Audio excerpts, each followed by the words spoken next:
The morning Marcus set me up with his sister, I was elbow-deep in a '67 Mustang fastback that had been sitting in a barn in Chesterfield County for 11 years. The car had good bones, everything else was rot. That's kind of how I thought about most things back then. Find the bones, figure out if they're worth saving, decide whether to walk away or stay. I should have applied that same logic to what happened next. My name is Joel Reardon. I restore cars for a living, not flips, not restorations for profit margins and quick auction turnarounds, but real work, the kind where you strip a car down to nothing and rebuild it the way it was meant to be. I run a small shop in Richmond, Virginia. 7 bays, 4 guys, 1 apprentice who's better than he knows. I've been doing it for 12 years. Before that, I was a structural engineer, which sounds unrelated until you understand that both jobs are really about the same thing. Figuring out what's holding weight and making sure it doesn't fail. Marcus Delgado had been my closest friend since we were 22, crammed into the same construction site office during a brutal summer in Charlotte. We'd worked our way out of that world in different directions, him into sales, me into the shop, but we'd stayed close the way certain friendships do, the kind where you can go 3 months without talking and pick right back up without any friction. Marcus had a sister named Claire. I knew she existed in the way you know facts about people without them being real to you. Marcus mentioned her occasionally. She'd moved around Seattle, then Austin, then back east to D.C. She was an architect. She'd been in a long relationship that ended badly.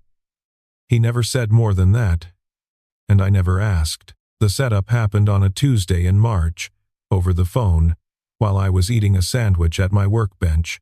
"Joel," Marcus said, "Claire's going to be in Richmond next weekend. I want you to take her to dinner." I remember the way I set my sandwich down. "Does Claire want to go to dinner with me?" There was a pause. "I mentioned you might call. That's not the same thing," she said. Sure isn't enthusiasm, Marcus. "It's Claire's version of enthusiasm," he said. "She doesn't do enthusiasm for new people. She does caution, and then eventually she thaws. You're the same way. That's why I think you'll get along." I looked at the Mustang. The driver's seat was missing. Someone had pulled it out years ago and never put anything back in its place, just a bare floor pan with old bolt holes rusted over. "I'll call her," I said. I called her that night, told myself I'd leave a voicemail, and was already composing the message in my head when she picked up on the second ring. "Joel," she said, like she'd been expecting it. "Claire." I stopped there, realized I hadn't planned past the voicemail. She let the silence sit for exactly 4 seconds. I counted them, which tells you something about how steady my nerves were, and then she said, "Marcus says you fix old cars. Restore them. What's the difference? Fixing implies something's broken. Restoring implies something was right once and you're trying to get back to that." Another pause. Shorter this time. That's actually a meaningful distinction. We talked for 40 minutes. I'm not going to recap all of it, that's not the point, and it wouldn't land the same way telling it now as it felt living it. What I'll say is this. She had a voice that was thoughtful in the way that made you careful about what you said back. Not intimidating. Careful. She asked questions that made you feel like your answers mattered, which is rarer than people think. By the end of the call, we had dinner plans for Saturday. I didn't tell Marcus how long we'd talked. He would have made it into something, and I wasn't ready for it to be something yet. The restaurant she'd chosen was a place in Carytown, small, good lighting, the kind of menu where everything sounds like someone cared about it. I got there 6 minutes early and stood outside in the March cold in a jacket I'd borrowed from my apprentice Damon because it fit better than anything I owned. When she came around the corner, I recognized her from a photo Marcus had in his apartment, but the photo hadn't caught the way she moved, which was deliberate, like someone who'd learned not to waste motion. She was wearing a dark green coat. She was carrying a leather portfolio under her arm, the kind architects use. I didn't ask about it. She sat down across from me and looked at the menu without pretending not to know what she wanted. "You look like Marcus," I said. "Everyone says that." She looked up. "He looks like me, actually. He's younger." "By how much?" 3 years. We ordered. She got the salmon. I got a short rib that I didn't finish because I was paying too much attention to the conversation to eat. She told me about the project she'd been working on, a mixed-use development in Northern Virginia, a developer who kept changing the brief, a meeting that had pushed her Richmond visit back by 2 days. She talked about it the way I talked about the Mustang, with specific language, no shortcuts, no performance of expertise. She just knew what she knew and said it plainly. Somewhere around the second glass of wine, she asked me how I'd gone from structural engineering to restoration work. I told her the honest version, that I'd spent 5 years calculating load tolerances and writing specs and watching other people build things I'd designed. And one day, I realized I needed to put my hands on something. That I'd bought a wreck of a '71 Chevelle as a project, worked on it for 8 months in my garage, and by the time it ran again, I knew I wasn't going back to the office. She listened to all of it. When I finished, she said, "There's something in that. About needing the thing you build to be physical." "What do you mean?" "I design buildings. I draw them, model them, spec every material, but someone else builds them. I've thought about that a lot, whether that disconnect matters. Does it?" She looked at her wine. "I don't know yet." I liked that she said yet. Most people say I don't know and close the door. She left it open. We were the last table seated when the restaurant started dimming lights at 10:30. I walked her to her car, which was parked 2 blocks over. She drove a practical silver SUV that she didn't seem attached to. When she unlocked it, she turned back to me. "This was worth the drive," she said. Not, "I had a great time." Not the standard closer. Worth the drive, like she'd made a calculation and it had balanced. I drove home and sat in my truck in my driveway for a few minutes longer than I needed to. The leatherwork I was doing on the Mustang's console could wait. I was thinking about something she'd said at dinner, a detail about a building project she'd done early in her career, a community center in a small town outside of Baltimore, how they'd designed a covered outdoor space that became the center of the town's social life in a way nobody had predicted. "Sometimes the best thing you design is the space between the walls," she'd said. I hadn't known what to do with that then. I filed it away. We texted for 3 weeks after that dinner. Not constantly, she had a project deadline. I had the Mustang plus a '69 Camaro that came in with electrical problems nobody else had wanted to touch. But consistently. Small things. She'd send me a photo of a detail in a building she was walking through. I'd send her a photo of a part I'd been trying to source. It was the kind of ongoing conversation that doesn't demand much but proves something about two people's interest in each other by the simple fact of its continuity. In late March, she came back to Richmond for a weekend, not for the project this time, just to visit Marcus and, implicitly, to see me. We spent Saturday at the shop. I showed her the Mustang. She walked around it slowly, looking at it the way I'd look at a set of architectural drawings, reading the thing, not just seeing it. "What was wrong with it when it came in?" she asked. "Everything except the frame. So you're rebuilding around what's structurally sound and replacing everything else." Essentially, she put her hand on the fender. It was an unself-conscious gesture, the kind you do when you're thinking, not performing. That's a lot of trust to put in the frame. It has to be. If the frame's solid, the rest can be done. If the frame's compromised, nothing you build on top of it matters. She looked at me then, just for a moment, and I had the sense that we were talking about something else entirely, or that she thought we were, or that I thought we were, and neither of us was sure enough to say so out loud. Later that afternoon, Marcus came by the shop and picked her up. I watched them drive away from the bay door, Marcus with his arm around her shoulders, laughing at something. I turned back to the Camaro's wiring harness and worked until 8. That was the last weekend in March. April went fast. We made plans twice, and had to move them both times. Her project, my schedule, the general inconvenience of two people trying to find each other across 60 miles, and competing calendars. By the time we managed a second dinner in mid-April, 6 weeks had passed since the first one, and somewhere in that gap, something had shifted. I don't know exactly when it happened. It's one of the things I've tried to trace since, and I can't fix it to a specific moment. Maybe it was the way she picked up every time I called. Without exception, I learned later that she'd told a friend she did that on purpose, because she hated the game of waiting. Maybe it was a conversation we'd had around 2 in the morning, when neither of us could sleep, and we'd ended up talking for an hour about a building in Chicago that she'd been moved by at age 19 and how that moment was the reason she'd gone into architecture. Or maybe it was just time doing what time does, taking something small and making it into something real through simple accumulation. The second dinner was at a different restaurant, her choice again. She wore a gray dress. She'd cut her hair slightly, not a big change, the kind only someone paying attention would notice.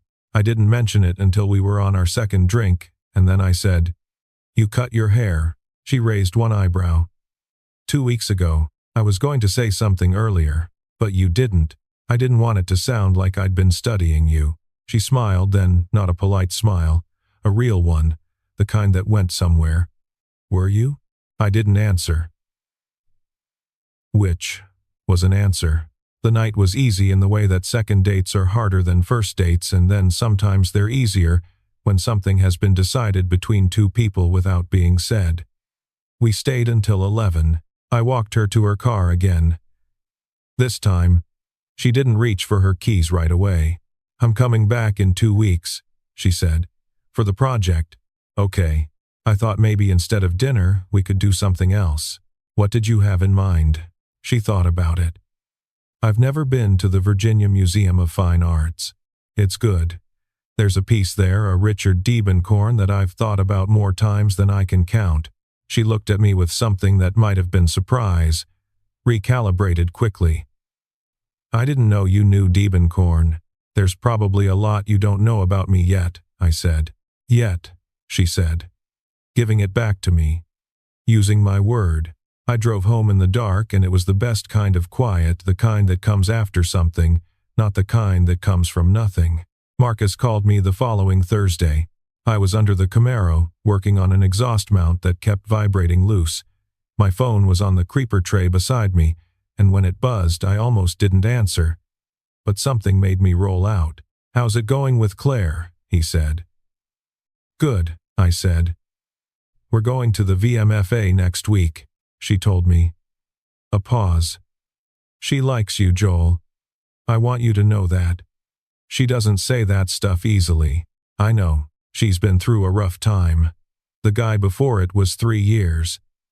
He was someone she'd built things around, and he turned out to be a different person than she thought. It took her a long time to even agree to meet you." "She seems okay," I said. Which was inadequate, but I didn't know how much he wanted from me. "She's better than okay." "That's what I'm saying." He paused again. Longer this time.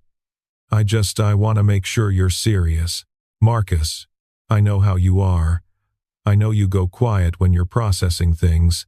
I know you don't rush. I just need to know you're actually there. Not just moving slow because that's how you move." I looked at the ceiling of my shop. At the fluorescent lights that needed replacing. At the chain hoist hanging over the center bay. At the calendar on the wall with dates crossed off in red marker. "I'm there," I said. He didn't say anything for a moment. Then, "Good." That's all I needed. We hung up. I lay there under the Camaro for a few more minutes before I picked up the wrench again. The VMFA visit happened on a Sunday in early May. She drove down from D.C. the night before and stayed at Marcus's. We met at the museum at 10 in the morning, which was her idea. She said museums were better before noon when people were still thinking clearly. She was right. The light through the skylights was clean and the rooms were quiet, and we moved through the permanent collection at the pace of two people who weren't pretending to be interested in anything they weren't actually interested in. She stopped at things I wouldn't have expected her to stop at. I stopped at things that surprised her. When we got to the Diebenkorn Ocean Park, number 79, the one I'd meant, I stopped in front of it and she stood beside me and didn't say anything for 30 seconds. Then she said, "What do you think about when you look at it?" I'd been asked that before. By different people, at different times. I'd never had an answer that felt right, but standing there with her I said, "I think about light falling on something and not knowing what the thing is, but knowing the light is real." She turned her head. "That's the best description of that painting I've ever heard. It's the only description I have." We ate lunch in the museum cafe. She talked about a public building she'd designed, a library branch in Northern Virginia, her first solo project, how she'd fought for a reading room with north-facing windows because north light was consistent, didn't change through the day, didn't cast shadows. The county had pushed back on the cost of the windows. She'd held her ground. The room had won a small preservation award 3 years later, which she mentioned without pride just as a data point that she'd been right. "Do you always know when you're right?" I asked. "No," she said. "But I know how to tell the difference between instinct and stubbornness." "What's the difference?" "Instinct is quiet," she said. "Stubbornness is loud." I thought about that a lot afterward. I still think about it. We drove back to her car separately. She'd parked on Boulevard, I'd parked in the museum lot. We stood beside her silver SUV in the afternoon sun, and she put her sunglasses on and looked at me in that direct, the way she had, where she wasn't performing or deflecting, just looking. "I want to tell you something," she said. "Okay." I almost canceled last weekend. Before the VMFA, I almost texted Marcus and said I wasn't coming back. I hadn't known that. I kept my face even. Why? Because I could feel it becoming something. And I didn't know if I wanted to be in something again yet. What changed? She looked at the car, then back at me. I decided that not ready and not wanting to aren't the same thing, and I'd been treating them like they were. I said, "They're not the same thing." "No," she said. "They're not." She drove back to Marcus's. I drove back to the shop and spent the rest of the evening working on the Mustang's dashboard cluster, which I'd finally sourced from a collector in Tennessee. The gauges were original, in remarkable condition.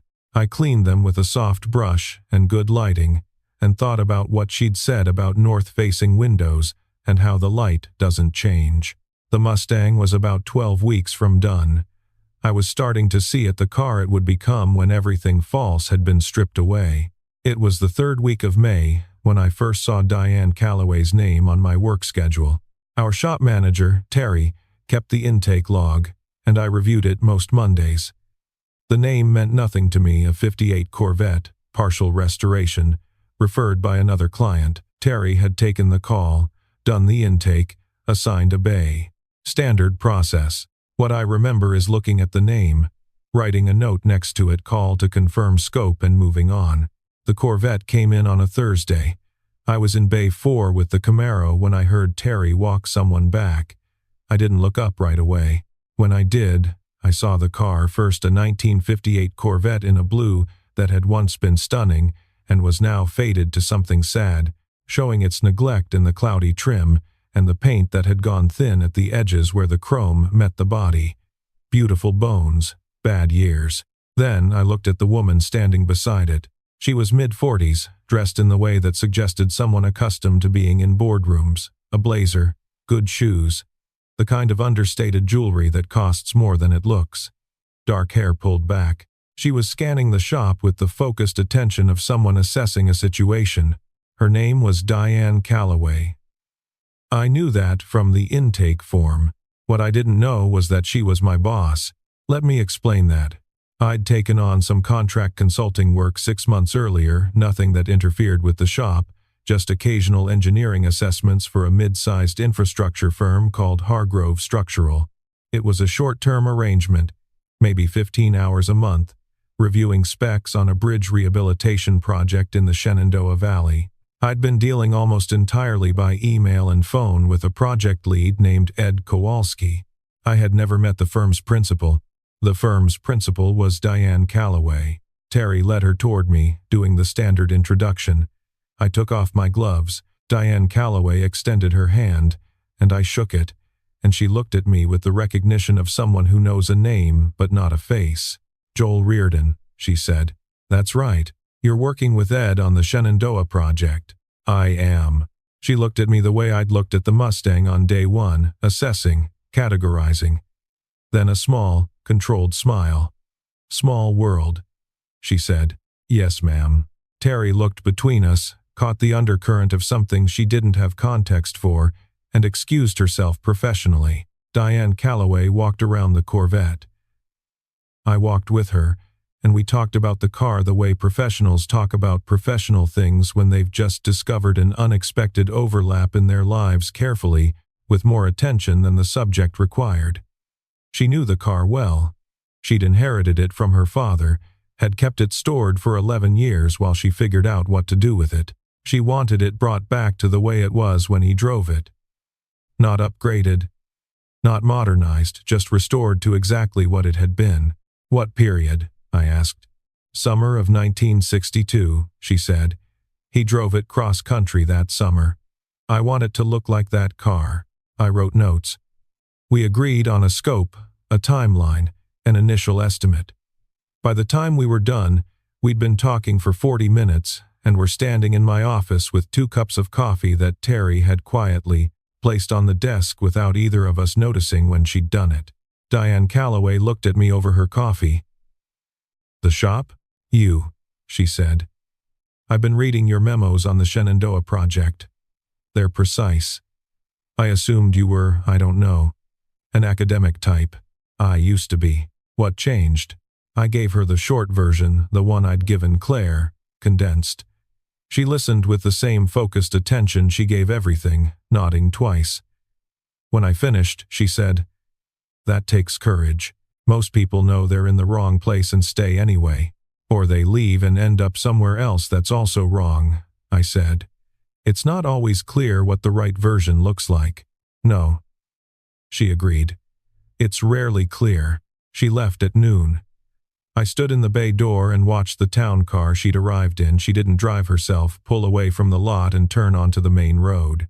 Terry appeared at my shoulder. "You know her?" "I do some consulting work for her firm." "Huh." Terry watched the car disappear. "She seems like someone who knows what she wants." "Yeah," I said. "She does." That Friday, I had a call with Ed Kowalski about the Shenandoah project routine check-in. Nothing dramatic. Toward the end, he mentioned that Diane had flagged my analysis of the existing anchor bolt matrix as the clearest documentation they'd received on the project. "She asked about you," Ed said. "Casual, informational, where you'd come from, how long you'd been doing the consulting work." I told her you were former structural, now ran a restoration shop. "Yeah, she came in Thursday." "With a car?" she told me. "A Beat." Funny coincidence. Yeah. After I hung up, I sat at my desk for a while.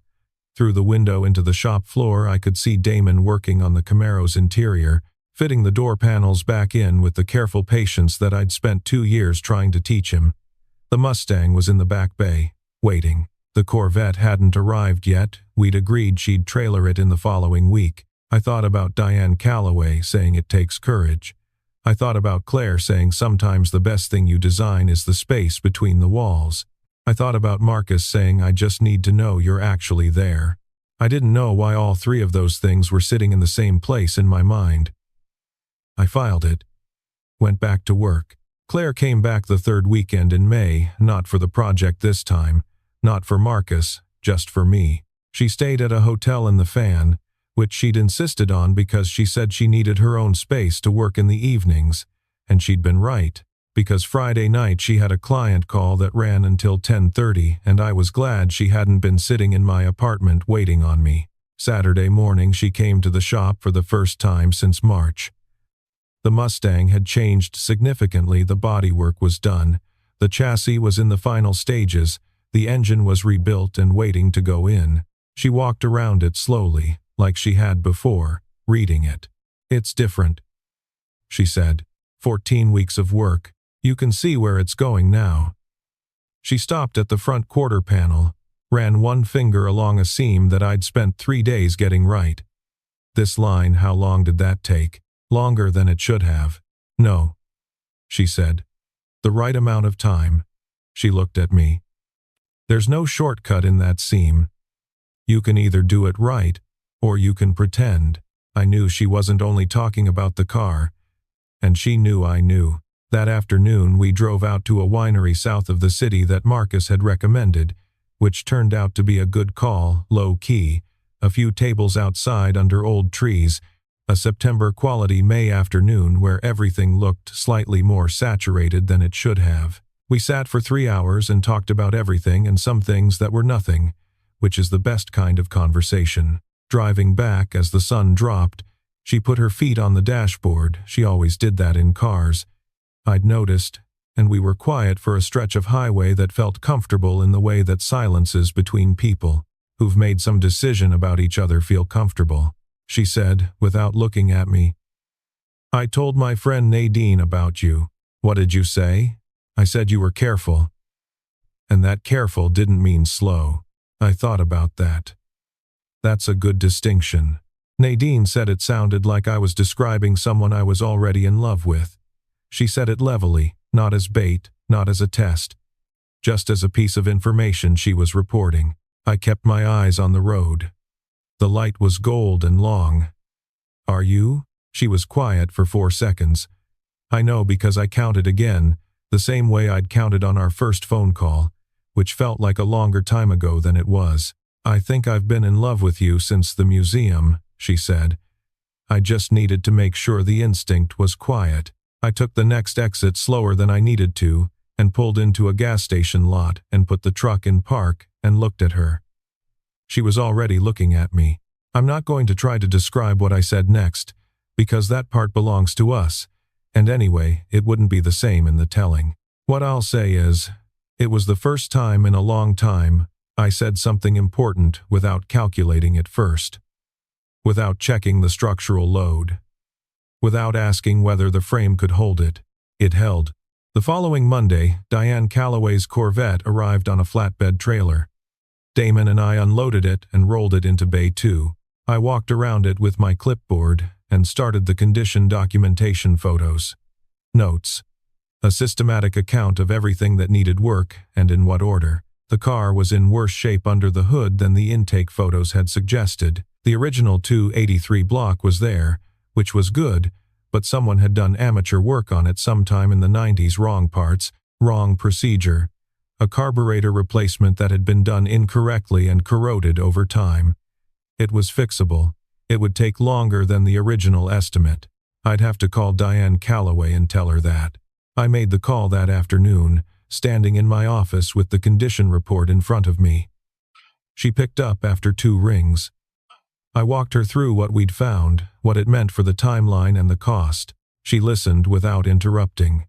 When I finished, she asked 2 precise questions, the right questions, in the right order, and then said, "Do what it needs.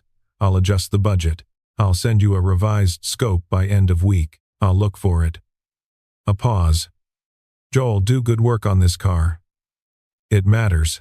"I will," I said. We hung up.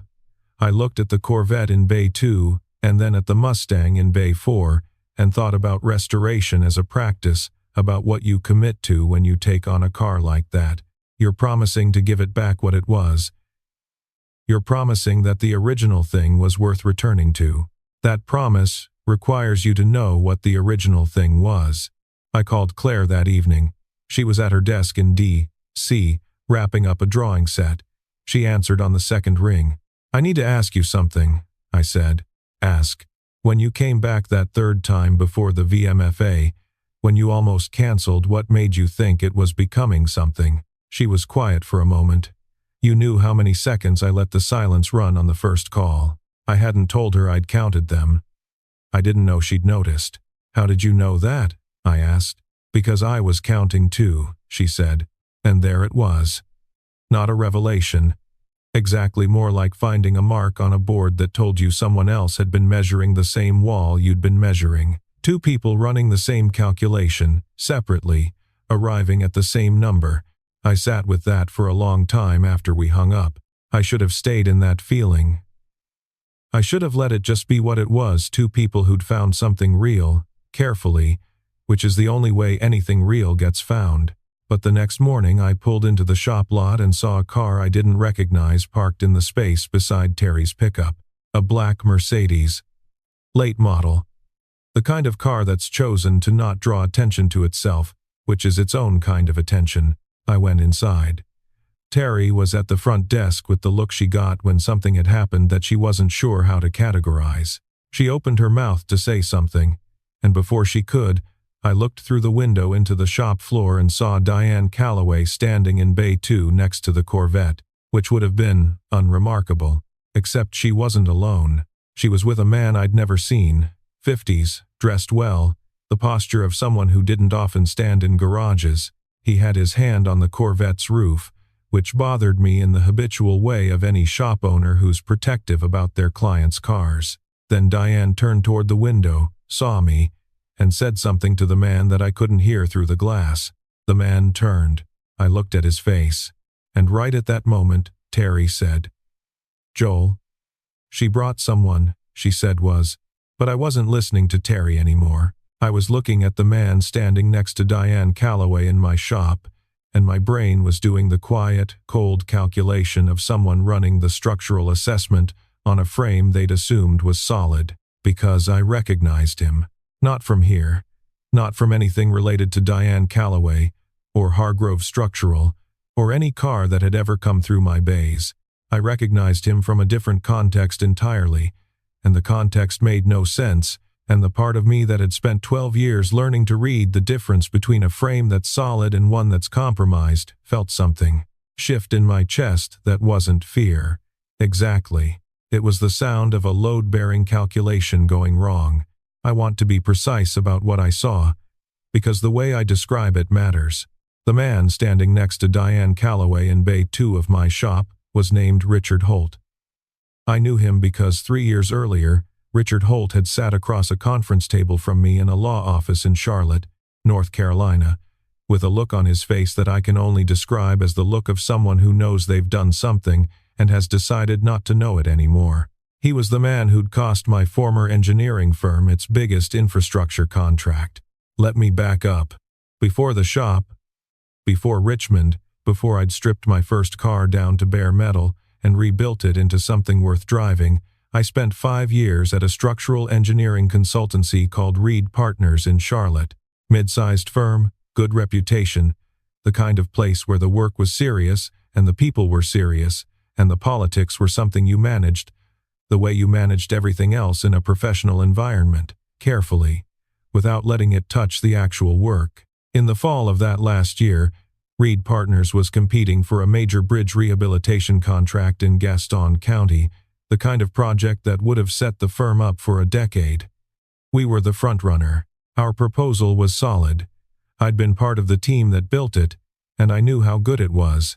We lost the contract to a firm called Holt Infrastructure Solutions, Richard Holt's firm.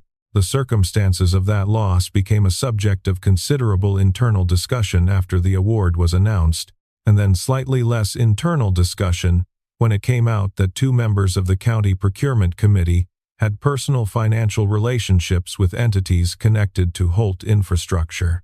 The whole thing went into an inquiry that lasted 9 months and ultimately resolved in the gray area that most things like that resolve, in findings of procedural irregularities, recommendations for future process improvements, nobody charged, nobody penalized, the contract standing. Reed Partners eventually moved on.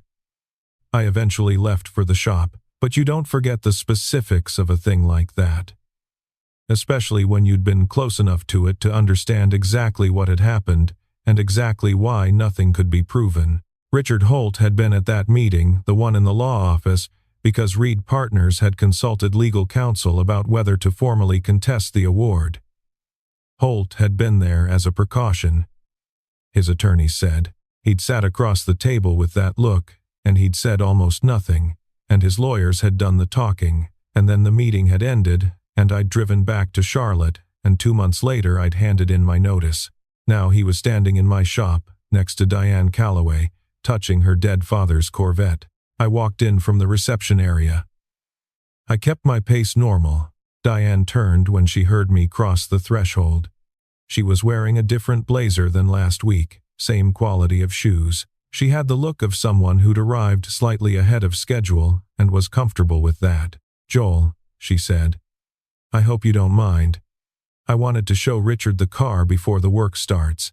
No problem, I said. I shook Richard Holt's hand. He had a good handshake, the calibrated kind.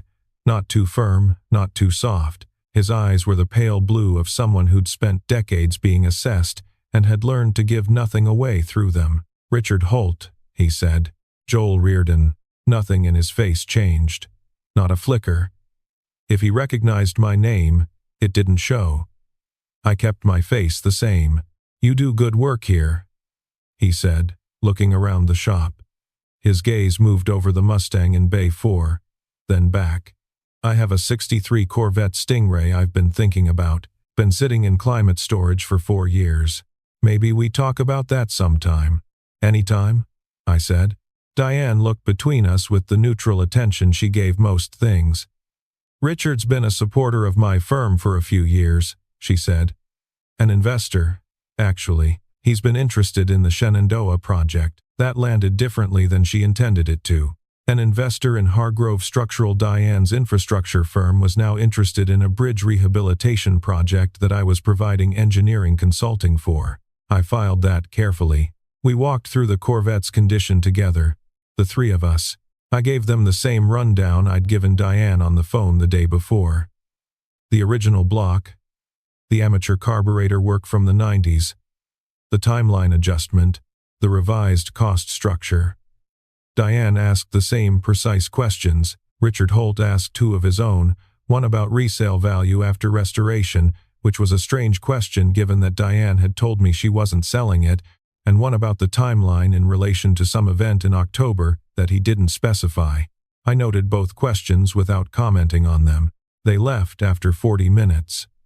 I stood in the bay door and watched the black Mercedes back out of the lot, and then I went to my office and sat down and looked at the revised scope document on my desk for a while without reading it. Terry knocked on the door frame. You okay? Yeah, I said. Fine.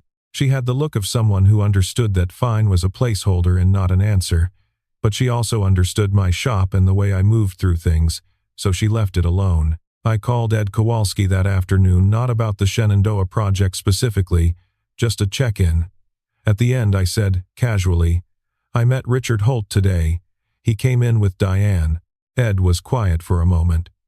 Yeah, he's been around the firm a while. Diane brought him in as an investor about 2 years ago. He mentioned the Shenandoah project. He's always interested in the infrastructure work. Another pause, the length of someone choosing words. Diane trusts him. He's been solid for the firm. Good to know, I said. We wrapped up. I sat at my desk until 6, which was later than usual. I didn't tell Claire about Richard Holt, not that night, not the next few days. I told myself it was because I hadn't connected enough dots to say anything worth saying. That was partially true, but it was also true that I didn't want to bring something heavy into what we were building.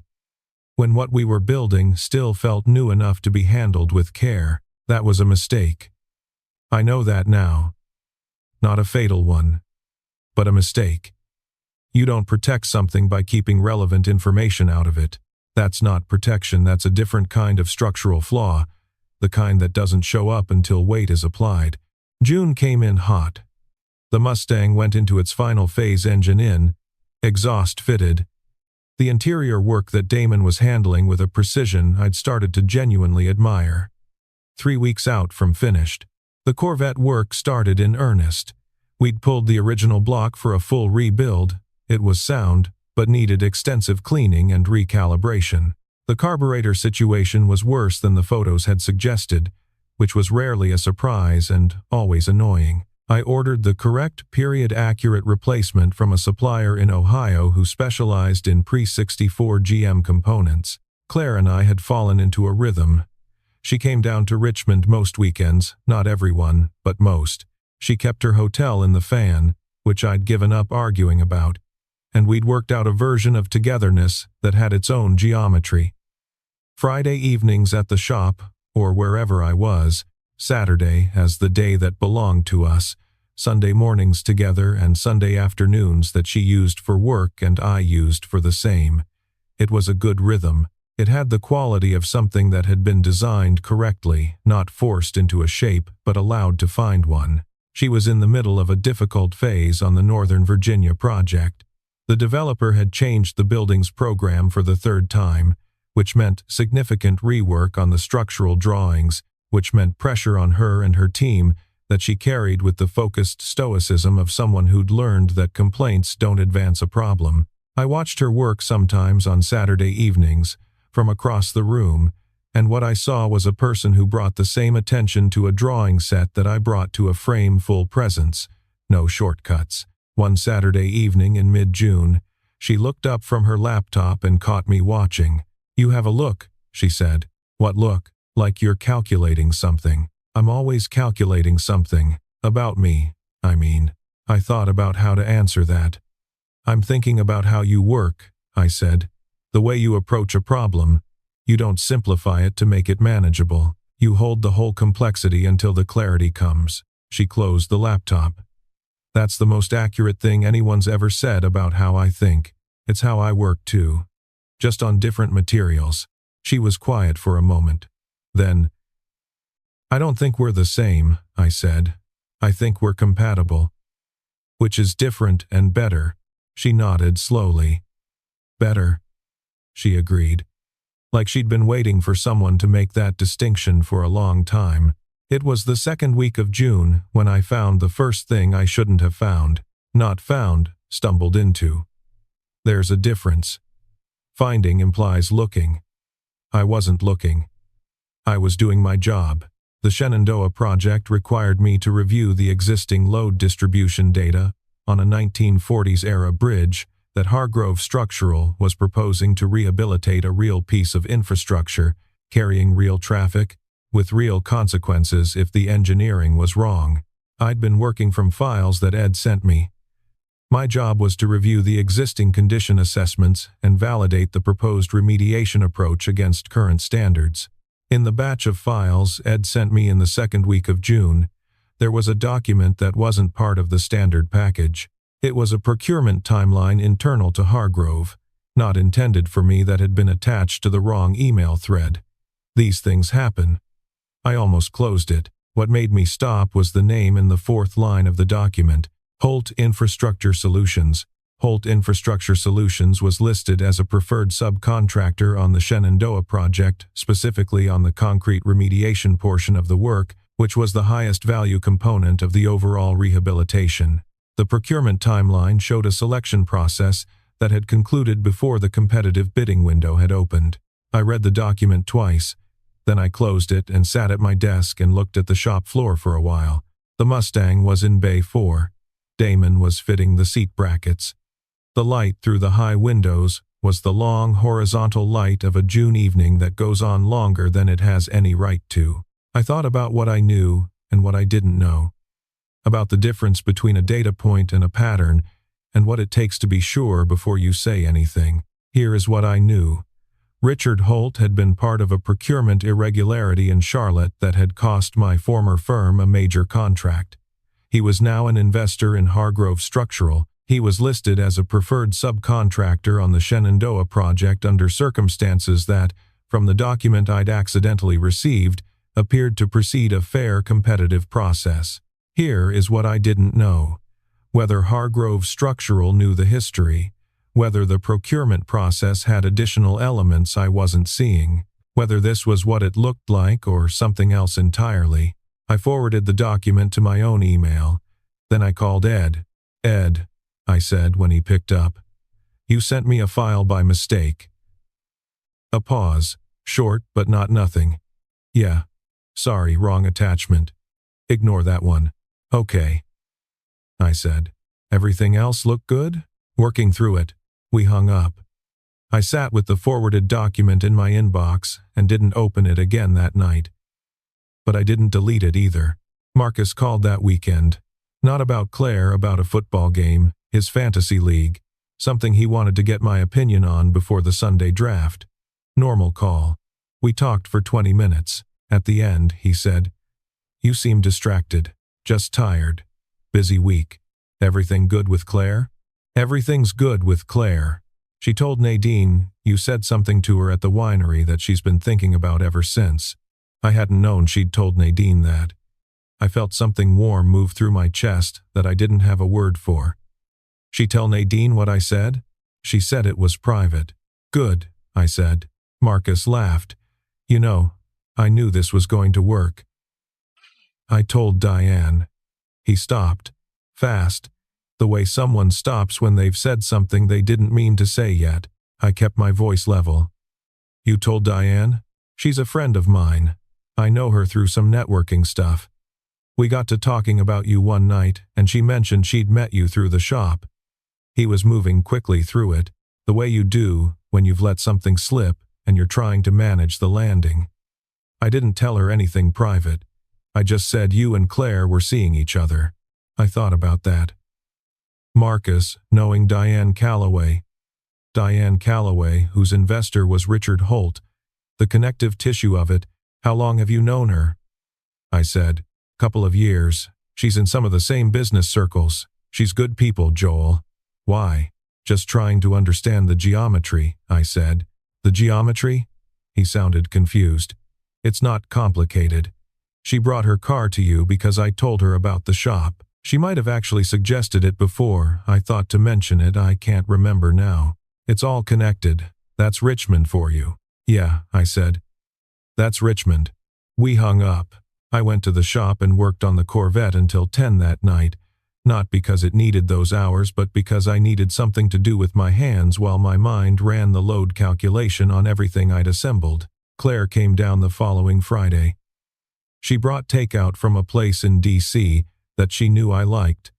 Packed in a cooler in her car, she set it up on my kitchen table while I cleaned up after work. And by the time I came out of the shower, she had everything laid out and a bottle of wine open, and she was sitting at the table looking at something on her phone with the concentrated expression she used for architectural drawings. She looked up when I sat down. Put the phone away. You have the other look, she said. What other look? The one you get when you're holding something. I should have talked to her then. I know that. But I still hadn't connected enough to have a complete story. And something in me had always defaulted to certainty before disclosure, a habit from engineering, where you don't report findings until you've validated them. It was a reasonable professional instinct that was a bad personal practice, and I couldn't see the difference clearly enough yet to override it. Complicated week, I said. Tell me about yours. She looked at me for a moment, longer than was comfortable, the way she did when she was deciding whether to press. Then she let it go and told me about her week. And we ate, and the evening was good even with the thing I was carrying underneath it. Later, after she'd gone back to the hotel, I sat on my back porch in the dark and thought about frames. The frame of this situation was becoming visible to me in the way the Mustang's frame had been visible when I'd first gotten the car, the essential structure under all the damage, the thing everything else would be built on. And what the frame showed me was this. Richard Holt had been involved in a corrupt procurement process once before. He was now in a position to influence a procurement process again. He was connected to Marcus, who was connected to Claire, who was connected to me, who was consulting on the project he wanted to subcontract on. Whether any of that was deliberate, whether it was a pattern or a coincidence, I didn't know. But I knew the frame. And the frame felt wrong. The next morning I drove to the shop early and pulled up every piece of documentation I had on the Shenandoah project. I spread it out on my desk and went through it the way I'd been trained to systematically, in the right order, without jumping to conclusions. What I was looking for was what the engineers call a forensic baseline, the original condition, before intervention, so you can understand what every subsequent change was relative to. In restoration work, this means photographing every inch of a car before you touch anything, because you can't know what you're restoring to if you don't know what you found.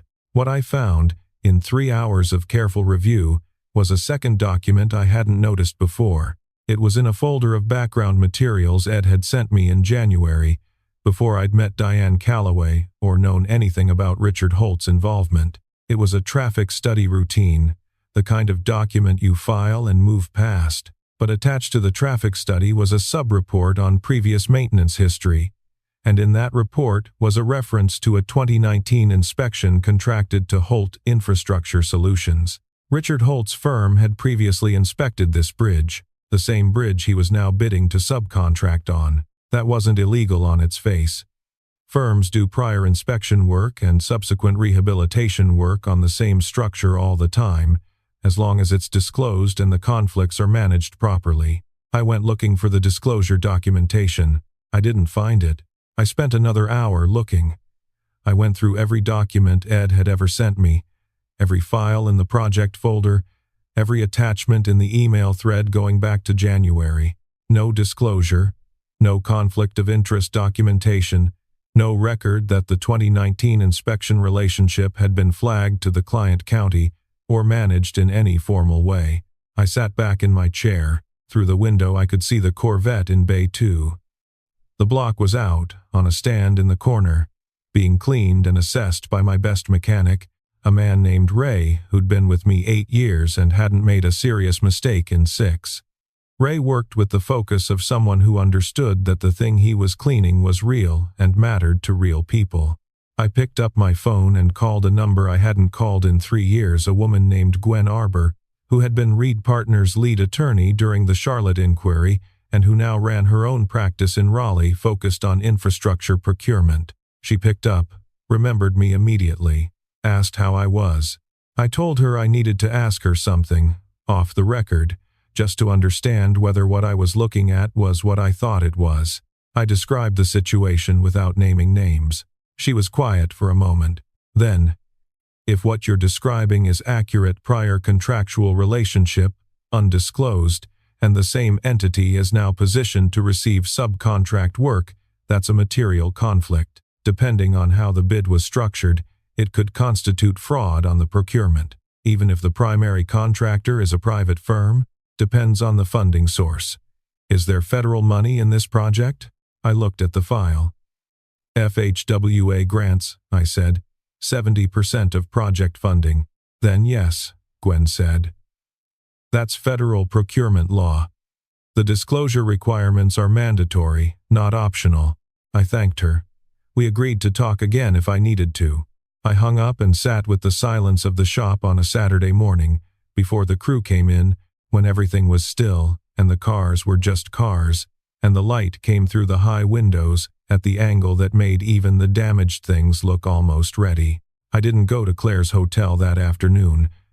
I texted her that something had come up at the shop, which was true in the way that incomplete truths are true. She texted back, "Okay, call me later." I called her at 8. We talked for 40 minutes. The kind of conversation that covered everything except the thing I was actually thinking about. She told me about a conversation she'd had with Marcus that afternoon he'd taken her to lunch, just the two of them, the way they did sometimes when she was in town. "He seems good," she said. "He was in a good mood." "Yeah. He's been good lately. He talked about you a lot." "What did he say?" "That you're the most careful person he knows, that you think about things longer than anyone else, and it's annoying, and it's also exactly how you get things right." I closed my eyes. He's not wrong. He also said, she paused. He said you've been quieter than usual lately, that he can tell you're working through something. Marcus pays more attention than people think. Joel. Her voice dropped slightly in the way it did when she was done with the circumference and wanted the center. What are you working through? I made a decision then. Not the full disclosure, I wasn't ready. The picture wasn't complete, but enough. Something came up at the consulting job, I said. Something I have to figure out how to handle. What kind of something?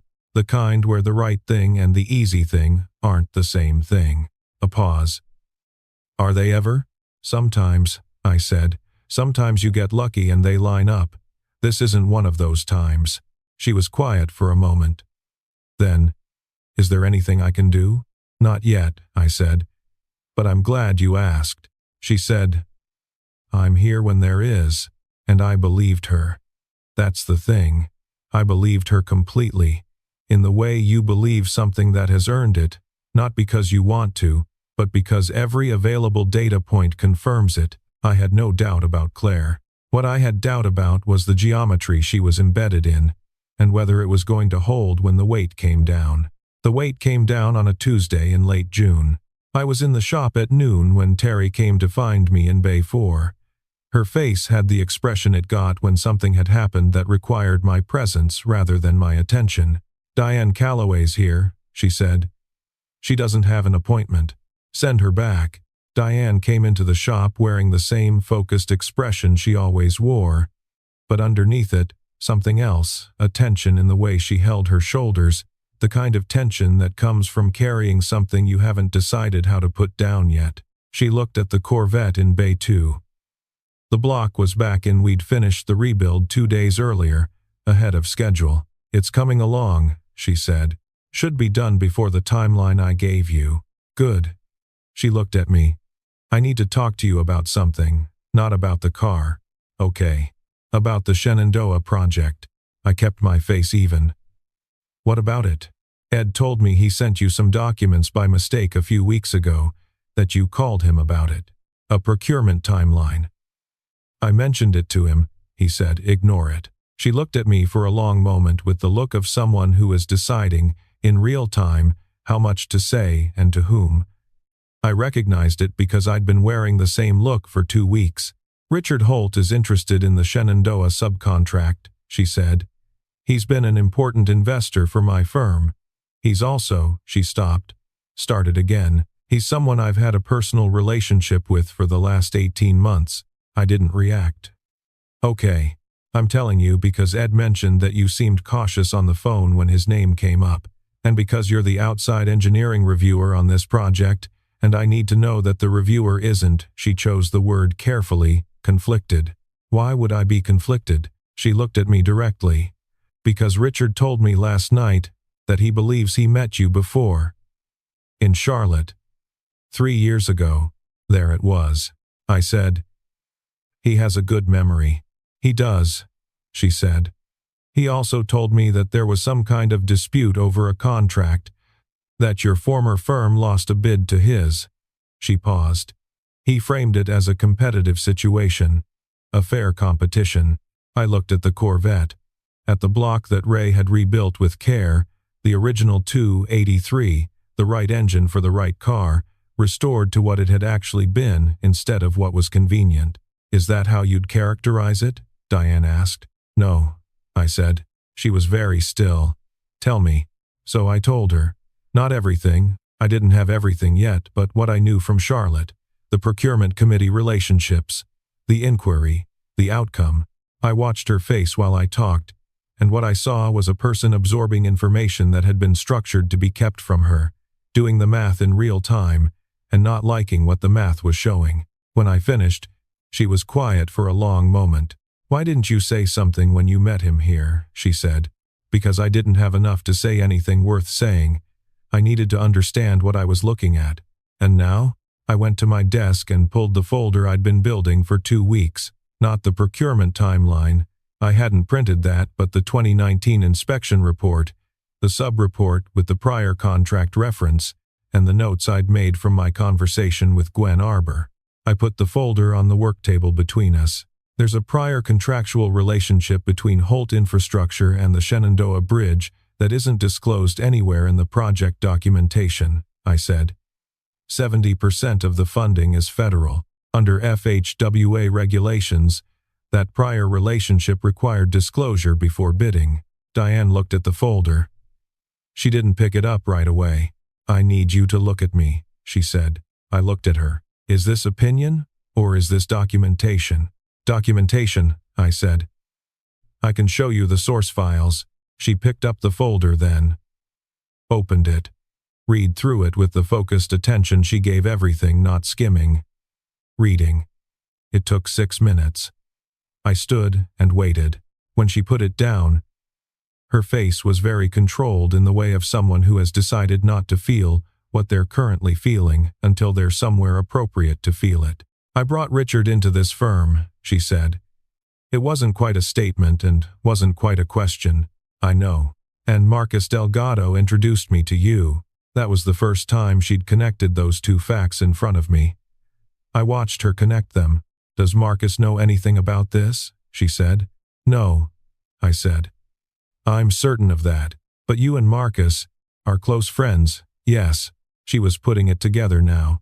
The full shape of it. Marcus knew me. Marcus knew her. She'd brought me in as a consultant. Her investor had a prior history with me and hadn't disclosed it. She was figuring out what was deliberate and what was coincidence. The same calculation I'd been running. This is a mess, she said. Yes. If I go to the county with the prior relationship, the non-disclosure, it opens the whole procurement. Yes. Richard will say the 2019 inspection was disclosed verbally. That it was known. That's possible, I said. But there's nothing documented. And under FHWA requirements, verbal disclosure isn't sufficient. She put both hands flat on the work table. A gesture I recognized, the gesture of someone stabilizing themselves on a surface. I need to make some calls, she said. I know. She picked up the folder. Can I take this? I have copies. She looked at me for a moment, the look of an assessment, the kind you give someone when you're deciding how much to trust them. I'd gotten that look from her before. It landed differently now. You could have said nothing, she said. Not and done the job right. She nodded once, the nod of someone who accepts an answer without necessarily having expected it. She left. I watched the town car pull out of the lot. I went back into the shop. Damon was in Bay 4, installing the Mustang's door panels. He looked up. Didn't ask. How's the fitment? I said.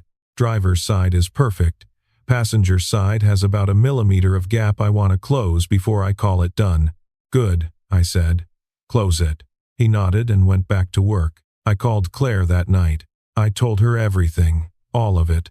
From the beginning, Richard Holt, in Charlotte. The procurement irregularity. The way his name had appeared in my shop and in my consulting work. The 2019 inspection. The folder. The conversation with Diane. She listened without interrupting. I'd counted on that. Some people need to ask questions while you're talking in order to follow the thread. Claire could hold the whole thread until you were done, and then she knew which questions to ask. When I finished, she said, How long have you been carrying this? About 3 weeks. And you didn't tell me? No. She was quiet for a moment. I understand why. I don't love it. But I understand why. I know. The I understand why and the I don't love it are both true at the same time, she said. I just want to say that clearly.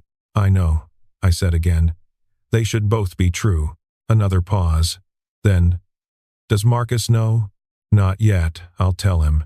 He's going to feel bad. He's the one who connected you to Diane. He didn't know what he was connecting. That doesn't always make it feel better. No, I said. It doesn't. She was quiet for a long moment. I could hear her breathing, the particular steadiness of Claire thinking something through, not filling the silence but using it. Joel, she said. What happens next? Diane makes the decision about what to do with the information. She's the principal. It's her firm, her investor, her project. I've given her what I have, and if she doesn't do anything, I thought about that. Then I have a decision to make. About the consulting work. About a lot of things, I said. She understood what I meant. She was quiet for 4 seconds. You already know what you're going to do, she said. It wasn't a question. I looked at the wall of my kitchen, at a photograph I'd put up 2 years ago, a 65 Shelby GT350 that I'd restored for a client in Alexandria, the first car I'd ever built that came out exactly as I'd seen it in my mind before I'd started. It hung there as a reminder of what the work was supposed to look like when everything went right. Yeah, I said. I know what I'm going to do. Then do it, she said. I'll be here, I said. I know you will. We stayed on the phone for a while after that, not talking much, just the sound of 2 people in the same silence from 60 miles apart. The call came the following Monday morning. 7:45. I was pulling into the shop lot when my phone buzzed an unknown number. D.C. Area code. I answered. Joel Reardon? A woman's voice. Professional. Clipped. Speaking. My name is Patricia Welch. I'm General Counsel for Hargrove Structural. Diane Calloway asked me to call you. I turned off the truck's engine. Okay, we've been reviewing the materials you provided to Miss Calloway. I've also spoken with outside counsel and with the FHWA project officer this morning. Okay, we'll be formally notifying the county of the prior inspection relationship today and requesting a temporary suspension of the subcontractor selection process pending a full conflict of interest review. A pause. The review will likely result in Holt Infrastructure being disqualified from the subcontract. I let that sit for a moment. Miss Calloway would also like you to know that your consulting agreement with the firm will be honored in full and that she considers your handling of this situation to be exactly what the role required. Thank her for me. She also asked me to tell you Patricia Welch paused, the pause of someone delivering a message verbatim, that the work matters, and so does the person doing it. I looked out through the windshield at the shop's bay doors. The Mustang was in there, almost finished. The Corvette was in there, coming along. Ray was probably already inside, working the block. Damon was maybe 20 minutes out. Tell her I got the car right, I said. She'll know what I mean. A brief pause. I'll tell her that. We hung up. I sat in my truck for a minute. Not long. Just enough. Then I got out and opened the bay doors and went to work. The Mustang was finished on a Thursday in early July. I know the exact date because I wrote it on the completion card the way I write every completion by hand, in the log I've kept since the first year of the shop. The card has the car's year, make, model, original owner if known, the date it came in, the date it left, and one line I added to the format about 6 years ago that none of my industry contacts do and that I've never been able to fully explain, what it came back to. For the 67 Mustang Fastback I wrote, the version of itself it always should have been. The owner was a retired school teacher from Mechanicsville named Harold Greer, who'd bought the car new in October of 1967 and sold it in 1989 when his daughter needed tuition money. He'd tracked it down 20 years later through a VIN search and paid more than he should have to get it back, and then driven it straight to my shop because he said a car that had been through what this one had been through deserved to be done right. Harold came in the morning to pick it up. He was 71, trim, the kind of man who moves carefully because he understands that careful is not the same as slow. He walked around the car once without saying anything. Then he opened the driver's door and sat down, put his hands on the steering wheel, and looked at the gauges. When he got out, his eyes were wet. "It's right," he said. "Not to me, exactly. To the car." "It's right," I agreed. We did the paperwork. He drove it out of the bay with the window down and one arm on the door, the way people drove cars in 1967, when there was nothing else to do in a car except drive it, and I watched him turn onto the main road and disappear. Damon came and stood beside me in the door. "Good one," he said. "Yeah," I said. "Good one."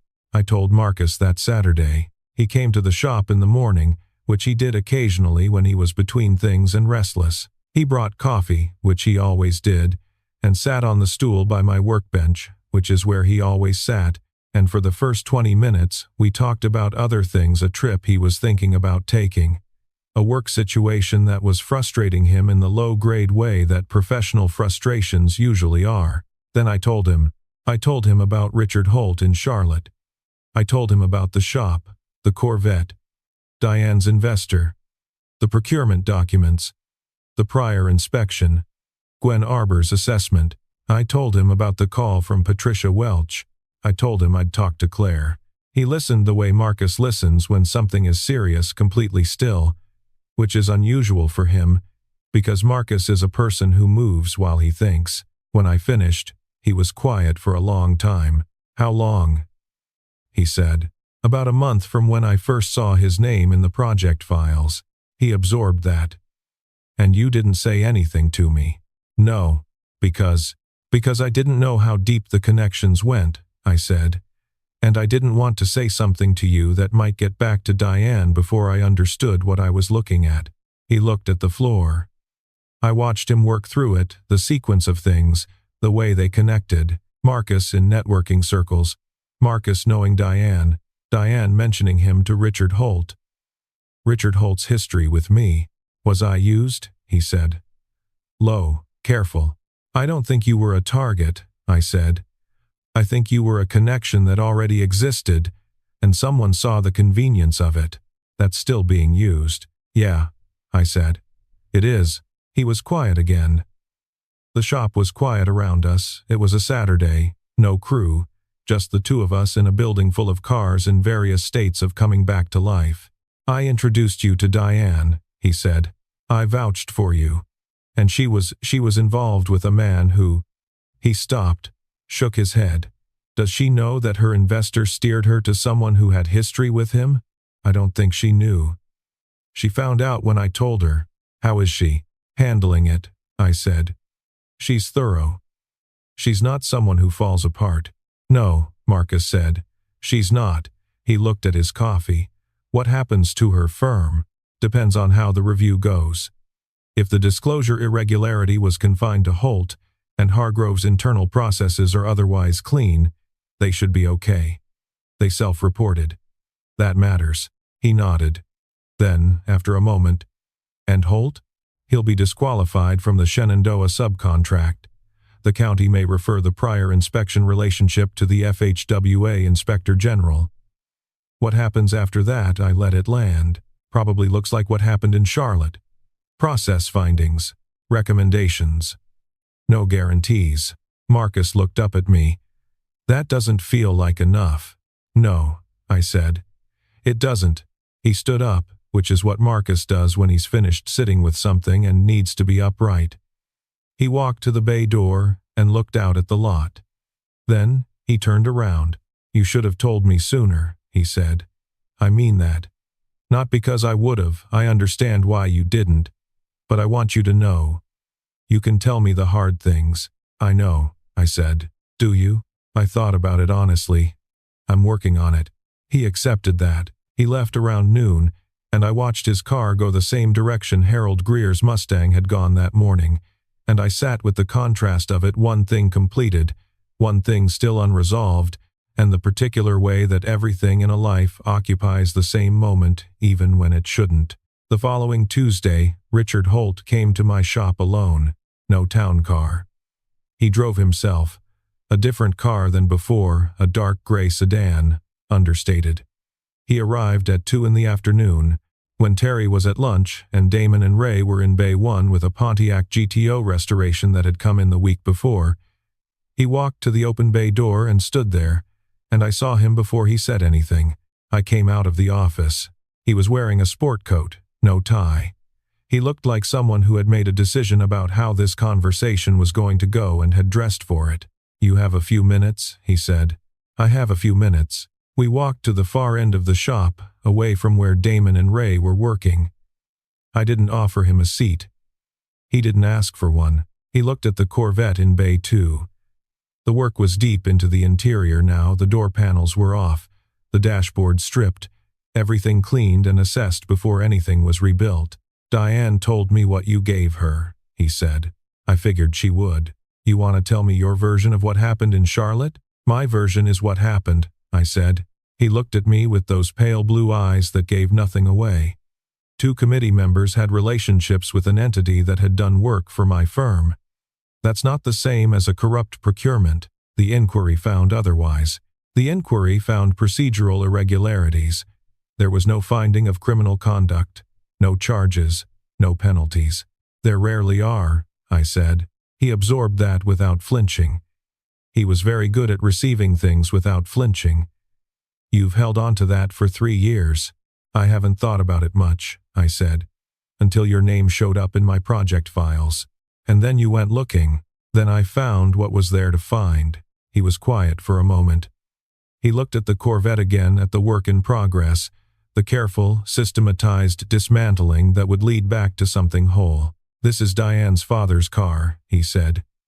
It wasn't a non sequitur. He was working toward something. Yes, she loved that man. A pause. She told me about him once, how he drove this car across the country the summer before she was born, how her mother used to say that's when Diane decided to come into the world because of some phone call her father made from a gas station in New Mexico, telling her mother that everything was going to be all right. I let that sit. I'm not asking you to think I'm a good person, he said. I'm asking you to understand that some things in my life matter to me. She matters to you.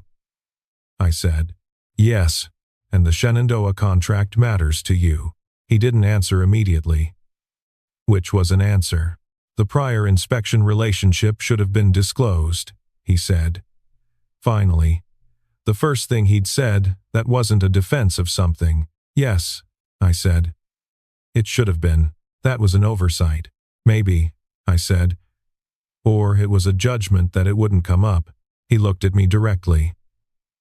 You think you know which one it was. I know what the documents show, I said. I don't know what was in your mind. He smiled slightly, not a warm smile, a professional one, the kind that acknowledges a good move. You're careful, he said. It's how I work. Diane said that about you.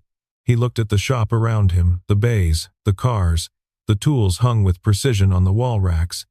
She also said, you told her the work matters, and so does the person doing it. I hadn't said that to Diane. Patricia Welch had relayed it to me as a message from Diane, which meant Diane had constructed it as something to send back through channels, and now he was delivering it in person, and I wasn't sure what he was trying to show me. What do you want? I said. He put his hands in his pockets. I want to know if there's a version of this where Diane's firm survives the review cleanly. That's not up to me. No, he said. But your cooperation with the review matters. My cooperation is complete, I said. I've given the county everything I have. I'm not holding anything back and I'm not shading anything. I know. He looked at me. I'm asking if you'll characterize what you found as an oversight rather than a pattern. There it was. I looked at him for a moment. At the careful face, the calibrated posture, the pale eyes. No, I said. He accepted it. One small nod. I assumed not. Then why ask? Because not asking would have been an assumption, he said. He turned to go. Then he stopped, still facing away from me. The Corvette, he said. She wants it for the anniversary of her father's death, October 15th. I know the date, I said. We'll make it. He walked out of the shop. I heard his car start and drive away. I stood in the middle of the floor and let the quiet come back in around me. Damon appeared from Bay 1, wiping his hands on a shop rag. He looked at the door where Holt had exited, then at me. Who was that? He said. A man who wanted something he wasn't going to get, I said. Damon thought about it. He take it okay? He took it like a person who's used to not getting things the right way and finding other ways to get them. Damon nodded slowly. The nod of someone who has enough experience with the world to understand that answer without needing more detail. So we just keep going? We just keep going, I said. The FHWA review took 6 weeks. I submitted my documentation in the first week of July. I answered 3 follow-up inquiries from the county's legal counsel and 1 from the federal project officer. Each time, I said what the documents showed and nothing more. I didn't characterize. I didn't editorialize. I gave them what was there and let them draw the conclusions. In August, the county issued its findings. The prior inspection relationship constituted an undisclosed conflict of interest. Holt Infrastructure Solutions was disqualified from the Shenandoah subcontract. The county also referred the matter to the FHWA Inspector General for further review. Hargrove Structural was cleared. The self-reporting had been complete and timely. Diane's firm would continue as primary contractor. Ed Kowalski called me the morning the findings were released. Diane wants me to thank you, he said. She doesn't have to. She says she does. A pause. Also, the Shenandoah project needs a new engineering reviewer. Someone without prior entanglement in the situation. She's asking if you'd be willing to continue. I'll continue, I said. She figured you would. I could hear the smile in his voice. She said you're the kind of person who finishes what they start. Claire came down the weekend the findings were released. She arrived Friday evening, this time without the takeout and without the hotel. She'd asked me 2 weeks earlier whether she could stay at my apartment when she came, and I'd said yes without needing to think about it, and we hadn't made anything official of it beyond that single exchange, because we were both people who understood that the thing had been decided and didn't require a ceremony. She brought one bag. She put it in the room I'd cleared out, and she stood in the doorway of my apartment looking at it at the books on the shelves. The photograph of the Shelby on the wall, the coffee maker that was too complicated because my apprentice Damon had given it to me for Christmas, and I hadn't had the heart to trade it for a simpler one. This is exactly what I expected, she said. Good or bad? Exactly right, she said. That's neither good nor bad, it's just true. We got takeout and sat on the back porch in the August heat with 2 fans going, and the night was the specific kind of heavy warm that Richmond does in summer, when the air doesn't move, but it's too comfortable to go inside. She put her feet up on the railing. I watched the light change on the fence at the back of the lot. She said, "How do you feel? About which part?" "All of it." I thought about it honestly. "Tired," I said. "Clean. Like after you've done a hard job right." She looked at me sideways. Clean is a specific word. It's the right word. There was a point where I could have let this go, said the procurement timeline wasn't my problem, the prior inspection wasn't my assignment, the review was someone else's job. I paused. I thought about it. "I know. For about 4 seconds," I said. "But I thought about it. The thinking about it is honest," she said. "Anyone who says they didn't think about the easy way isn't telling the truth." "I know." I looked at my hands. The work matters, and so does the person doing it. That's the thing I keep coming back to. She was quiet for a moment. "Diane said that? To you?" Through her lawyer. "But yeah, she's right. She is." The cicadas were loud. The fan turned. Somewhere down the street a car went by with its windows down and music on, something low and slow. "I want to ask you something," Claire said. "Ask. Not about any of this. About something else." "Okay." She turned to look at me. Her face in the porch light was the face I'd been memorizing since March without meaning to, the way you memorize the things that matter by simply paying attention to them over time. "What did you mean?" she said. "When you said that, restoring implies something was right once and you're trying to get back to that." I'd said that on our first phone call, 8 months ago. She'd held it that whole time. I meant I stopped. Started again. I meant that there's a difference between fixing something and returning it to what it actually was. Fixing is about function. Restoring is about truth. You're not just making it work. You're making it right. She was quiet. "Why?" I said. "Because I've been thinking about what that means for things that aren't cars," she said. "For people. For relationships. Whether you can restore something that was broken, or whether you're always just fixing it." I understood what she was saying. She was talking about herself, about the 3 years with the person who turned out to be someone else, about what it had cost her and whether the cost was permanent or recoverable. "I think you can restore something," I said. "But only if what was originally there was real.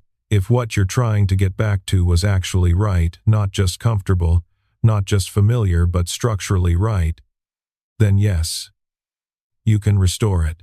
She looked at the yard. At the fence, in the dark, at the old maple tree that was doing what old maple trees do in August, holding a tremendous amount of life, very quietly. "And if it was never right to begin with," she said, "then you're not restoring it. You're building something new from what's there, which is different work but not lesser work." She was very still. "I think, with you, it's the second thing," she said quietly. "I don't want to get back to anything. I want to build something that's never existed." I looked at her. At the particular stillness of someone who has said the exact thing they meant. "That's what I want too," I said.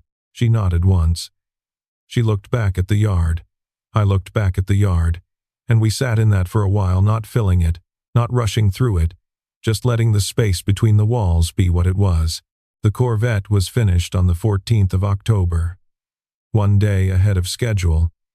I'd pushed the last 3 weeks because I wanted Diane to have it before the anniversary, not on the anniversary. I wanted her to be able to sit in it the night before, if she needed to have the time alone with it that the occasion deserved. She came in alone. No town car. She drove herself for the first time, a practical dark blue sedan that suited her the same way Claire's silver SUV suited Claire. She walked through the shop without looking at anything else and stood in front of the Corvette in Bay 2. It was right. I know, that sounds simple. What I mean is, it was exactly what her father's car had been in the summer of 1962, when he drove it across the country and called his wife from a gas station in New Mexico and said everything was going to be all right. I'd found photographs, not of the car specifically, but of that year and that color, the precise shade of blue before the paint companies started shifting their formulas, the chrome the way it looked when it was new, and the world still believed in chrome. I'd chased every detail back to its original specification and held it there.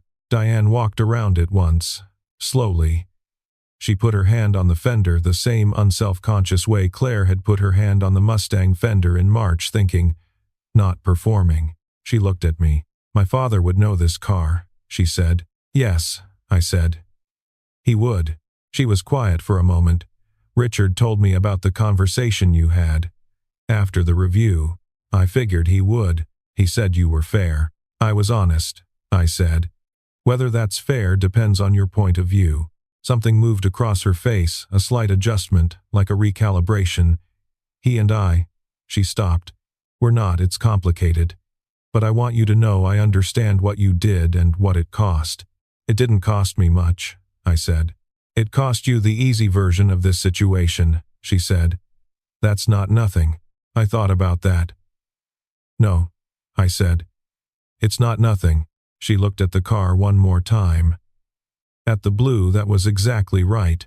The chrome that caught the shop light the way old chrome does not perfectly. Not like new, but with the depth of something that had been real for a long time. How much do I owe you for the extra work? She said. I handed her the final invoice. She looked at it, nodded. I'll send a check today, she said. She reached out and shook my hand. Her grip was firm, the grip of someone who means the gesture. She got in the Corvette, adjusted the seat, put the key in the ignition. The 283 turned over and came alive, not loudly, not the aggressive sound of something modified, but the particular sound of an engine that was exactly what it was supposed to be, doing exactly what it was built to do. She pulled out of the bay slowly, turned onto the main road. I watched the blue of it disappear. Ray came and stood beside me, the way Damon had stood beside me when the Mustang left. Good one? He said. Good one, I said. He went back to the GTO. I went to the log and filled out the completion card for the '58 Corvette, what it came back to. The summer her father drove it and called home to say everything was going to be all right. Marcus got the full story in September, over dinner at his place, him, me, Claire, and Nadine, who turned out to be exactly the kind of person who would be Claire's closest friend. Direct, perceptive, and completely disinterested in performing either of those qualities. Marcus had processed what I'd told him over the intervening weeks, the way Marcus processes things thoroughly, in private, and then arriving at a position that he states directly. His position was, he was glad I'd done what I'd done, he wished I'd told him sooner, and he would never bring up again the fact that he'd introduced any of these complications into his professional network because he understood that wasn't the point. He stated all of this before we'd finished the first round of drinks, which was efficient. Nadine, who had heard the story from Claire and was under no obligation to be diplomatic about it, said, "So this man came to your shop and basically asked you to call it an accident." "In so many words," I said. "And you said no." I said no. She looked at me with the assessing look that seemed to be a quality shared between her and Claire. "And you didn't feel bad about it?" "I felt clear about it," I said. "That's not the same as not feeling bad." She accepted that. Fair point. Claire was sitting beside me at the table, her shoulder touching mine with the easy proximity of two people who have stopped managing the distance between them. She didn't say anything during this exchange. She didn't need to. She'd been there for the part that mattered. Marcus opened a second bottle of wine and said, "Tell me about this Diebenkorn painting." I looked at Claire. She was already almost smiling. "That's a long story," she said. "We have time," Marcus said. So, I told him. The painting, the museum, the afternoon, the specific quality of the north light in a room Claire had designed that she'd fought a county committee for. The way she'd used my word yet and given it back to me on a sidewalk in Carytown. Marcus listened the way he'd listened to everything I'd said that night, with the complete attention of someone who'd gotten something right without knowing exactly how, and was trying to understand the full picture of what he'd gotten right so he could appreciate it properly. At the end, he nodded slowly. "The space between the walls," he said, repeating the phrase Claire had used at dinner months ago, which she'd told him about, and which had apparently stayed with him. "The space between the walls," Claire confirmed. "I like that," Marcus said. "I might steal it." "It's not mine to give," she said. "It belongs to the building." November came in quietly, the way November does in Virginia, not with the dramatic transition of more northern places, but with a gradual dimming, the light going horizontal and gold and staying there, the trees going slow. I was working on the GTO when Claire called one afternoon, which was unusual. She texted during work hours, called in the evenings. I stepped out of the bay. "I got the contract," she said, without preamble, because that's how she delivers news that matters. "Which one?" "The library." I stopped walking. "The Fairfax County Library System. 12 branches over 5 years. It's the biggest project I've ever been awarded." "Claire." "I know." Her voice had something in it I hadn't heard before, not quite emotion, more like the sound of a person standing in front of a thing they've worked toward for a long time and finding that it's real. I kept thinking, what if I hadn't pushed for the north windows on the branch in Herndon? What if I'd let the county tell me what was sufficient? That one project is the reason they called me for this one. "Instinct is quiet," I said. She laughed, a real one. "You remembered that?" "I remember everything you say." She was quiet for a moment. "Joel, I want to tell you something." "Tell me." "When I almost canceled before the VMFA, the reason I didn't, the real reason, it wasn't the distinction between not ready and not wanting to. That was true. But it wasn't the whole thing." "What was the whole thing?" "You told me on our first phone call that restoring means something was right once and you're trying to get back to that," she said. And I thought about that for 2 weeks. About whether that was what I was doing with my own life, trying to restore something that had been right, or building something that never existed. And I decided I wanted to find out," she said. That felt worth a drive. I was standing in the parking lot of my shop in November, with the light doing what November light does, and the noise of the GTO's engine coming from Bay 1, where Damon was running a test. Everything ordinary and exact, and in its place. "I'm glad you drove," I said. "Me too," she said. We stayed on the phone a little while after that, not saying much, just the quiet of two people who have figured out that the quiet between them is one of the best things about them. The last week of November, I was replacing the timing chain on the GTO when Damon came to find me. He had a look on his face that I'd come to recognize, the look of someone who has noticed something and is deciding whether it's his place to say it. "There's a truck outside," he said. "Been parked there about 20 minutes. Vendor? Doesn't look like it." I came out. The truck was a late model Ford pickup, backed into a spot at the far end of the lot, and sitting in it was a man I didn't recognize, 60s, white-haired, a weathered face. He was looking at the shop with the particular attention of someone who has arrived somewhere and is still deciding whether to come in. I walked over. He rolled the window down when he saw me coming. He had the hands of someone who'd worked with them thick through the knuckles, stained in the permanent way of certain trades. "You the one that did the Corvette?" he said. "The 58? "Yes." He looked at me. "Diane Calloway's car." "That's right." He was quiet for a moment. He looked at the shop, then back at me. "I knew her father," he said. "Bill Calloway. We worked together for 15 years. He drove that car to my wedding in '64. He stopped. Diane told me what you did to it. Brought it back. She said she sat in her driveway the night before the anniversary and it smelled like his garage. I didn't say anything. I let the man have the space for what he was saying. I've got a '69 Camaro, he said. My boy drove it. He passed 3 years ago. It's been sitting. He looked at his hands. I thought, maybe. He stopped, looked at the shop. Bring it in, I said. We'll take care of it. He looked at me. Something moved across his face, not relief. Exactly. But the particular quality of a man who has been carrying something and has found the right place to set it down. I'll bring it Tuesday, he said.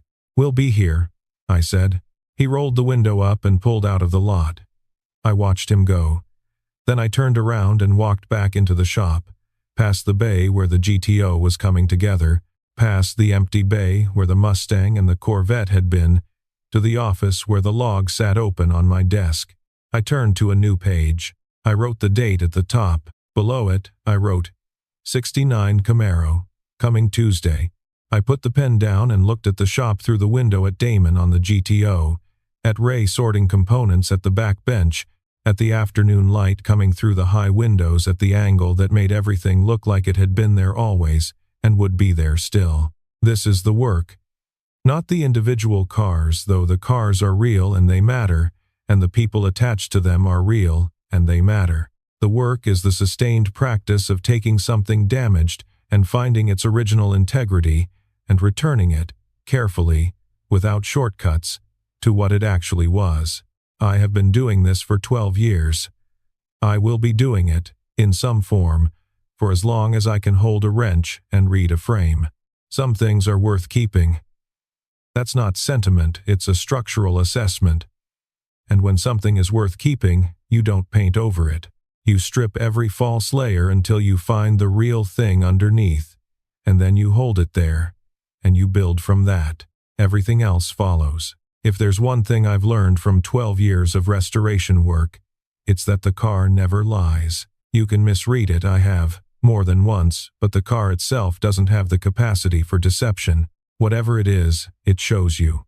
Whatever was done to it, right or wrong, it holds the record. Every weld, every coat of paint, every repair someone made well, and every shortcut someone took, it's all there.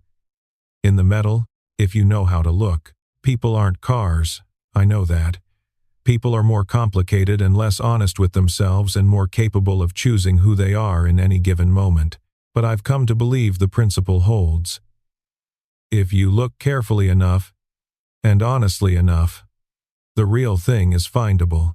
The original structure exists. You just have to be willing to strip the false layers to get there. Richard Holt's FHWA review concluded in the spring. I won't say what the findings were, that's not mine to say. What I'll say is that the Shenandoah Bridge rehabilitation is proceeding with a different subcontractor, and the work is good. I still consult for Hargrove Structural. Diane and I have a professional relationship that is direct and respectful, and requires nothing more than that. Marcus is fine.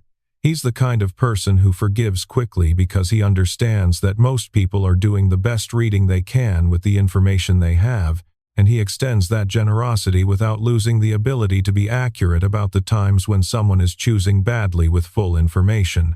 Claire got her library contract. The first branch breaks ground in the spring, a community library in a town outside Reston, and she's fighting for reading rooms with north-facing windows again, and this time the county hasn't pushed back because she has the track record to support the instinct. She moved to Richmond in January. Not for me. She's clear about that. She has a project team here now, a small office in the Scott's Addition neighborhood with a drafting table by a north-facing window she chose specifically. But also for me, she's clear about that too. Both things are true. She doesn't see any tension in that. I'm still learning from her on that point. The holding of two true things at once without making them compete. The shop is good. Damon took on his first solo project last month, a '72 Chevelle that a client brought in with full discretion to restore it at his own pace. I gave him Bay 4, which is the best bay, and I check in but I don't correct unless he asks. He's going to be better than me in 3 years. I've known that for a while. Some things you build are meant to outlast you, and that's not loss, that's the job done right. I think about the frame a lot. The original structure under all the damage. The thing everything else gets built on. The question of whether it's solid or compromised. I spent a long time in my life thinking that careful assessment was a protection against things going wrong. It's not. The assessment just tells you what you're working with. What you do with the information, that's where the real question is. You can know a frame is compromised and work around it. People do it all the time. You can know something isn't right and choose the convenient version of it because the alternative is hard and the outcome is uncertain. Or you can do the work. I know which one I am. I've known for a long time. The knowing doesn't make the hard moments easier, it just makes them clear. And clear is enough. Clear is, in fact, everything. Claire is in my kitchen right now, making coffee with the overcomplicated machine that Damon gave me that neither of us fully understands, and she's reading something on her phone about the Reston project, and she'll look up in a few minutes when the coffee is done and say something specific about what she just read, not to fill the silence but because she wants me to know. Because that's who she is. The light is good this morning. North-facing. Consistent. Doesn't cast shadows. Some things you don't restore. Some things you build, carefully, out of what's true, until you can't imagine the version that came before it. That's the one I'm in. That's the one I'm staying in. Sometimes the thing that holds longest isn't the grand gesture, it's the steady accumulation of small choices made in the right direction. Have you ever held on to something? An old car? A photograph? A coffee cup you should have thrown away years ago? Not because you forgot to let it go, but because letting it go would have meant something you weren't ready for? Tell me about it in the comments. I read every single one. If this story landed somewhere real for you, leave a like, it helps more than you know. And if you want more stories like this one, subscribe and hit the bell. I'll see you in the next one.